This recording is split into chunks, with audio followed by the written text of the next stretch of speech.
সেই বিপ্লবী নেতৃত্ব কারাগার থেকে রাজপথ, রাজপথ থেকে কারাগার উত্তপ্ত করে বাংলাদেশ জাতীয়তাবাদী ছাত্র দলকে নেতৃত্ব দিচ্ছেন সেই বিপ্লবী সভাপতি শ্রদ্ধাভাজন নেতা প্রিয় বড় ভাই রাকিবুল ইসলাম রাকিব উপস্থিত আছেন।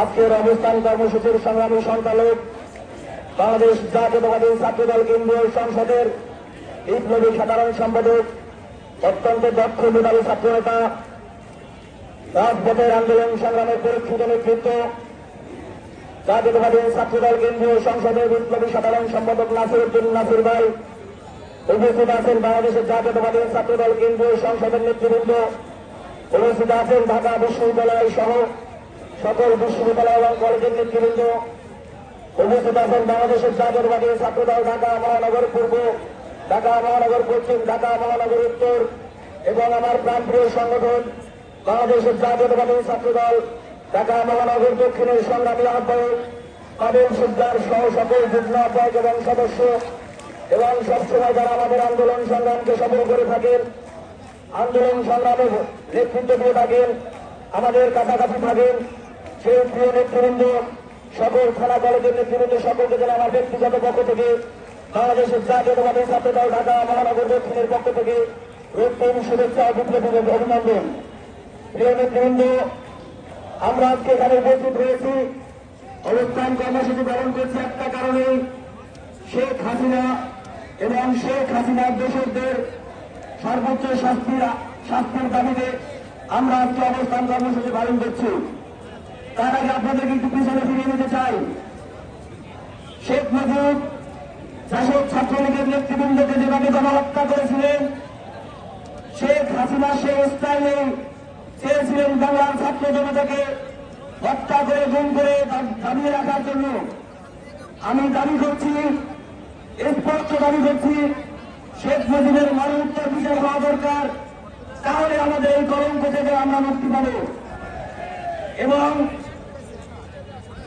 জুলাই মাসের যে হত্যাকাণ্ড সংঘটিত হয়েছে, আগস্ট মাসে যে হত্যাকাণ্ড সংঘটিত হয়েছে, বাংলাদেশের কোন ছাত্র সমাজ তথা বাংলাদেশের জাতীয়তাবাদী ছাত্র দল এই হত্যার বিচার না করে ঘরে ফিরে যাবে না। আরেকটি কথা বলতে চাই, ইতিমধ্যে আমাদের 2009 সাল থেকে এ পর্যন্ত জাতীয়তাবাদী ছাত্র দলের যেসব নেতৃবৃন্দকে হত্যা করা হয়েছে, যেসব নেতৃবৃন্দকে গুম করা হয়েছে, তার মধ্যে অন্যতম একটি সংগঠন হচ্ছে ঢাকা মহানগর দক্ষিণ ছাত্র দল। ঢাকা মহানগর দক্ষিণ ছাত্র দলের 7 জন সহযোদ্ধাকে গুম করে রেখেছে এখন পর্যন্ত হত্যাকারী সরকার। সেলিম রেজা পিন্টু, খালেদ, সোহেল, চঞ্চল সহ আমাদের সহযোদ্ধাদেরকে গুম করে রেখেছে দীর্ঘদিন। আমরা নিঃশর্তে আমাদের সহযোদ্ধাকে নিঃশর্তে ফেরত চাই। এবং এই হাসিনা সরকার এই আয়নাগর তৈরি করেছিলেন, সেই আয়নাগরে যদি থেকে থাকে, সেই আয়নাগরে অন্যথায় যদি তাদেরকে হত্যা করা হয়, সুস্পষ্ট জায়গা দিতে হবে এখানে তাদেরকে গণকবর দেওয়া হয়েছে কিনা। এবং আমরা দাবি করছি, বাংলাদেশ জাতীয়তাবাদী দলের কাছে দাবি করছি, বাংলাদেশ জাতীয়তাবাদী দল আজ না হয় কাল ক্ষমতায় আসবে। ক্ষমতায় অধিষ্ঠিত হওয়ার সাথে সাথে এই হত্যাযজ্ঞের প্রত্যেকটি খুনের বিচার করে আপনারা বাংলাদেশে গণতন্ত্র প্রতিষ্ঠা করবেন আবার।